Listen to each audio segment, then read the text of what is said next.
it's Angela here. Now today is a part 2 to yoga pose series. Now today we have Jen here again. And what are we going to be learning today for our first yoga pose today? Are you ready? I am ready. She is very ready, ladies and gentlemen. So the first pose we want to do is just talking about the lower half of the body when we do standing pose. Hi guys, we're going to do Virabhadrasana 2, which is Warrior 2, a very common pose in all yoga classes. What you want to do is start off with the feet together in the middle of the mat. You're going to put your hands in front of the chest, the thumbs pointing towards your chest. And then we're going to inhale and jump out. Good. So you want to make sure on a quick alignment point, because my poses are very much based around safety and alignment according to traditional Ashtanga. The first thing is that you want to make sure that the legs are far apart enough, the ankles are almost underneath the wrist. The feet, outside of the feet, are parallel to the mat. So you need to widen your feet a lot. Good. Okay, so Angela has pretty good width. Okay, maybe a little bit more. Your arms are just maybe not so your arm is really long. Okay, bring your knees, bring it together a little bit.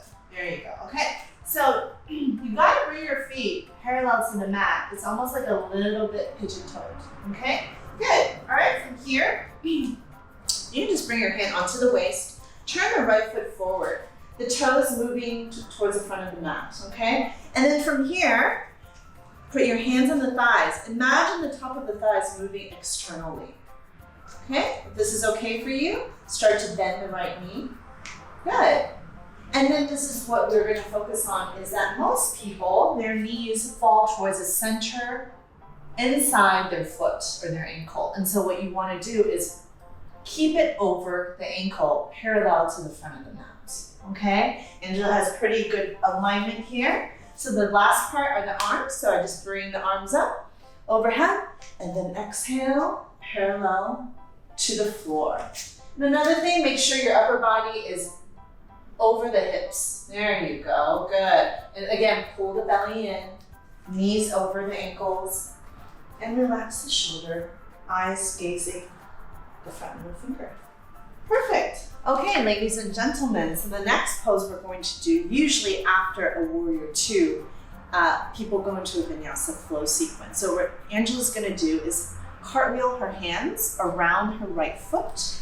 Good. Step back into her first downward dog, which is in Sanskrit, Ardha Mukha Svanasana. As you can see, she's a little bit tight, and also, how does it feel? Tight. Where do you feel it? Everywhere. This back. This pose is used in every yoga class from beginners to advanced, but to be honest, it's a very difficult pose. So give yourself some time to kind of really feel and work with it, okay? So first thing I would recommend Angela to do always is to push the hands, especially the ball of the index finger, down into the mat. Good. All right, from here, second thing, pull the belly in. Okay, again, protecting the lower back. Now, actually, Angela's doing a really good job by bending her knees, but what I also would recommend is keeping the knees tracking over the ankles again, okay? What she can do is push the sit bones back. There you go. See how her spine got really long? So this is one way to do it. Because a lot of people have tight hamstrings, they can also stretch their back without affecting that, okay? The second one is for her to, good, and straighten the legs. There you go. Okay. Yeah, so this, I put the block under her heels just to give her a little bit of height and some space from her tight hamstrings. So she felt, how do you feel now? Like, not as tight. It just seems easier to do. Yeah, so over time and with some practice, it will get better. Cool. Okay, so after this, usually we go into plank. So the next transition or next little asana is plank pose. I'm sure you've heard of that. Plank pose looks like a push-up at the top. So go ahead and start to bring the body forward, shoulders over the wrist.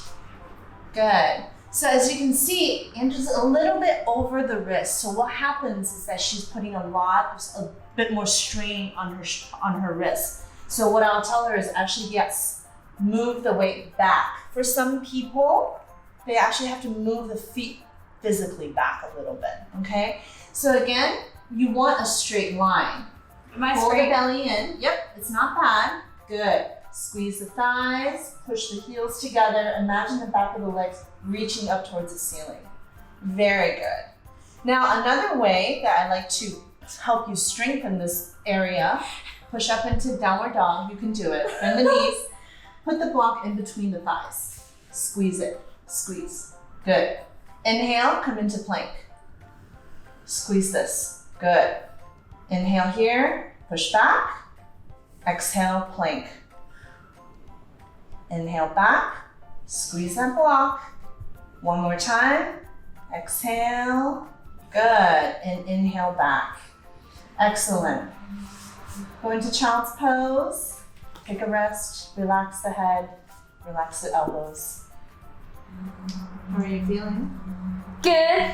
Great.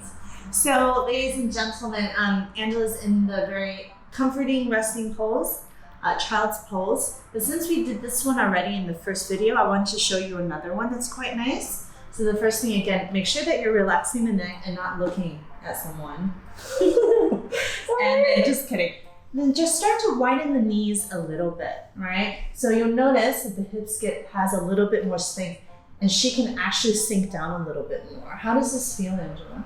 So comfortable. I'm gonna start sleeping like this now. Yeah, so it is very comfortable, and you can also use this as a way to kind of slow down your breath and elongate and extend the breath so that you can be more relaxed.